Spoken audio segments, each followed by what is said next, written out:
లోకేష్ కు పార్టీ పగ్గాలపై మహానాడులో నిర్ణయం తీసుకోవాలంటున్నారు పల్లా. పార్టీని లోకేష్ సమర్థంగా నడిపించగలరని నమ్మకం మాకుంది అని చెప్తున్నారు. ఇప్పటికే లోకేష్ తన నాయకత్వ సామర్థ్యాన్ని చాటుకున్నారు అంటున్నారు పల్లా. మహానాడులో తొలి ప్రసంగం చేసే అవకాశం రావడం నా అదృష్టం అన్నారు. అభివృద్ధి వికేంద్రీకరణపై చర్చిస్తామన్నారు ఏపీ టీడీపీ అధ్యక్షుడు పల్లా. మహానాడు అజెండా లోకేష్ కి పార్టీ పగ్గాలపై టీవీ9 తో ప్రత్యేకంగా మాట్లాడారు ఏపీ టీడీపీ అధ్యక్షుడు పల్లా శ్రీనివాస్. ఆయన ఏం చెప్పారు మా అసోసియేట్ ఎడిటర్ ఈశ్వర్ వివరిస్తారు. రాష్ట్రంలో ఒక అభివృద్ధికి లేకపోతే ఒక వికేంద్రీకరణకి లేకపోతే ఇట్లాంటి వాటన్నిటికీ వేదిక కాబోతుంది అనుకోవచ్చా? ఈరోజు మహానాడులో మొదటి ప్రసంగం చేస్తున్నందుకు నాకు చాలా ఆనందంగా ఉందండి. ఈ సందర్భంగా నేను రాష్ట్ర ముఖ్యమంత్రి వర్యులైనటువంటి శ్రీ నారా చంద్రబాబు నాయుడు గారికి హృదయపూర్వకమైనటువంటి ధన్యవాదాలు తెలియజేసుకుంటున్నాను. టీవీ9 నుంచి కూడా మీకు కంగ్రాచులేషన్ సార్, ఎందుకంటే చాలా కీలకమైన సమయంలో చాలా చారిత్రాత్మక ప్రసంగం మీరు చేయబోతుంది.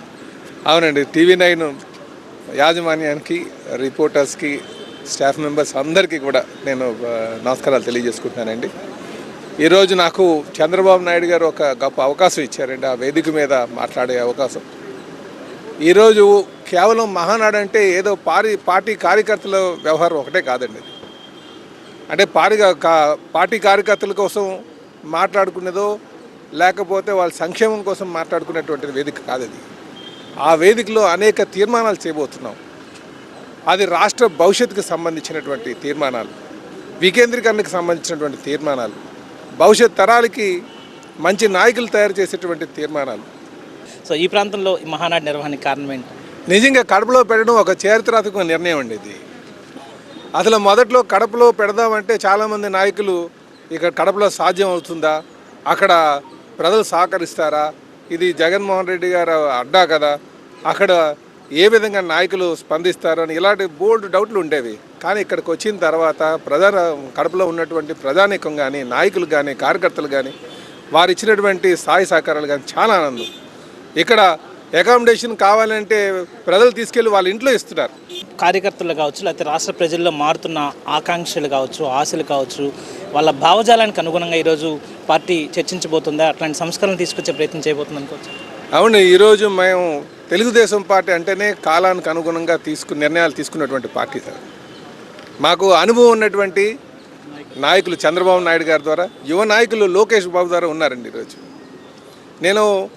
ఈరోజు మాకు మా భవిష్యత్ నాయకులు మా లోకేష్ బాబు కేవలం చంద్రబాబు నాయుడు గారు ఒక అబ్బాయిగా కాకుండా, అలాగే లేకపోతే ఎన్టీ రామారావు గారు ఒక మనవడే కాకుండా, ఆయన 2019లో ఓటమి చెవి చూసిన దగ్గర నుంచి ఈరోజు రాష్ట్రంలో 3వ స్థానం హయ్యెస్ట్ మెజార్టీ తెచ్చుకున్న దాంట్లో దగ్గర వరకు చూసుకుంటే ఆయనకి ప్రజా నాయకుడిగా ఆయన ఆల్రెడీ రూపాంతరం చెందేశారు ఒక పెద్ద మంచి నాయకుడిగా. ఆ మెజారిటీయే చెప్తుంది. మనకి చెప్పాలంటే ఒక స్థాయిలో ఉన్నటువంటి వ్యక్తులకి వారి పైన కంపేర్ చేసేటప్పుడు, వాళ్ళ తరాలతో కంపేర్ చేసేటప్పుడు చాలా ఒత్తిళ్ళు ఉంటాయి. ఆ ఒత్తిళ్ళన్నీ అధిగమించి తను సమర్థవంతంగా ఒక నాయకుడిగా రూపాంతరం చెందడం, ఒక మంచి నాయకుడిగా రూపాంతరం చెందడం చాలా సంతోషం అండి. ఇది అందుకే రేపు భవిష్యత్ నాయకుడు తెలుగుదేశానికి లోకేష్ బాబు కాబోతుందని కూడా ఈ సందర్భంగా తెలియజేస్తారు. ఫ్యూచర్ జనరేషన్స్కి కావచ్చు, లేకపోతే పార్టీ భవిష్యత్తుకు సంబంధించిన చారిత్రాత్మక నిర్ణయంగా భావించవచ్చు కదా? ఖచ్చితంగా భావించవచ్చు అండి. ఎందుకంటే ఈరోజు పార్టీ పగ్గాలని అందుకునేటువంటి స్థాయిలో లోకేష్ బాబు ఎదిగారు. నాకు అది క్లియర్గా కనిపిస్తుంది. నేను అందుకే అన్నాను, ఇది కేవలం ఎన్టీ రామారావు గారు మనవడిగో లేకపోతే చంద్రబాబు నాయుడు గారు అబ్బాయిగా నేను మాట్లాడట్లేదు. మంగళగిరిలో ఉన్నటువంటి విజయాన్ని తీసుకొని నేను మాట్లాడుతున్నాను.